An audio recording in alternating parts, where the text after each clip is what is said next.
ഒരു healthy and tasty wheat pasta റെസിപ്പിയാണ് പറയാൻ പോകുന്നത്. കുട്ടികൾക്കും മുതിർന്നവർക്കും ഒക്കെ ഒരുപോലെ ഇഷ്ടപ്പെടും. അതിനായിട്ട് ആദ്യം നമ്മൾ വീറ്റ് പാസ്ത എടുക്കുക, കുറച്ച് വെള്ളം ഒഴിച്ച് 10 മിനിറ്റ് വേവിക്കാൻ വെക്കുക. അത് വെന്ത് വരുന്ന സമയം കൊണ്ട് നമുക്കൊരു ജാറിൽ കുറച്ച് ഓട്സും കാഷ്നട്ടും ഇട്ട് ഗ്രൈൻഡ് ചെയ്തെടുക്കാം. 10 മിനിറ്റ് കഴിയുമ്പോഴത്തേനും നമ്മുടെ പാസ്ത റെഡി ആയിട്ടുണ്ടാകും. അത് ഡ്രെയിൻ ചെയ്ത് മാറ്റുക. പിന്നെ ഒരു പാൻ എടുക്കുക, അതിൽ കുറച്ച് സൺഫ്ലവർ ഓയിൽ ഒഴിക്കുക, അതിൽ കുറച്ച് ഗാർലിക് ഇട്ട് മൂപ്പിക്കുക. പിന്നെ ആവശ്യത്തിന് വെജിറ്റബിൾസ്, ഏതൊക്കെ വെജിറ്റബിൾസാണ് നിങ്ങളുടെ കയ്യിലുള്ളത് അത് യൂസ് ചെയ്യാം. ഞാനിവിടെ ഓണിയനും ക്യാരറ്റാണ് എടുത്തേക്കുന്നത്. അതൊന്ന് സോട്ടായി വരുമ്പോൾ നമുക്ക് കുറച്ച് വൈറ്റ് പെപ്പർ പൗഡർ യൂസ് ചെയ്യാം. പിന്നെ അതിനുശേഷം കുറച്ച് ഓർഗാനോവും കുറച്ച് ചില്ലി ഫ്ലേക്സും കൂടി ആഡ് ചെയ്ത് കൊടുക്കുക. ചില്ലി ഫ്ലേക്സ് നിങ്ങളുടെ എരിവിനനുസരിച്ച് ആഡ് ചെയ്തെടുക്കാം.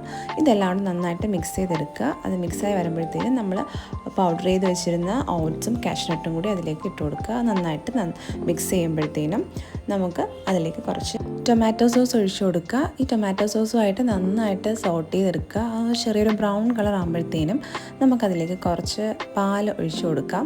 പാലുമായിട്ട് നന്നായിട്ട് മിക്സ് ചെയ്യുക. ലംസ് ഒന്നും ഇല്ലാത്ത രീതിയിൽ നന്നായിട്ട് മിക്സ് ചെയ്തെടുക്കുക. മിക്സ് ആയതിനു ശേഷം നമ്മൾ നേരത്തെ ഡ്രെയിൻ ചെയ്ത് വെച്ചിരുന്ന നമ്മുടെ പാസ്ത അതിലേക്ക് ഇട്ട് കൊടുക്കുക. ഇത് നന്നായിട്ട് ഇളക്കി യോജിപ്പിക്കുക. ഒരു 2 മിനിറ്റ് ഇത് നന്നായിട്ട് മിക്സ് ചെയ്തെടുക്കുമ്പോഴത്തേനും നമ്മുടെ പാസ്ത റെഡിയാണ്. ഇതിൽ പെർ സെർവിങ്ങിൽ 350 കാലറീസ് ആണ് വരുന്നത്. വളരെ ഹെൽത്തി ആൻഡ് ടേസ്റ്റി ആയുള്ള ഒരു പാസ്തയാണിത്. നിങ്ങൾ ട്രൈ ചെയ്ത് നോക്കുക. ഞങ്ങൾക്ക് ഇഷ്ടപ്പെട്ടു, ഞങ്ങൾ എൻജോയ് ചെയ്തു. സോ നിങ്ങളും ട്രൈ ചെയ്യുക ആൻഡ് എൻജോയ് യുവർ പാസ്ത.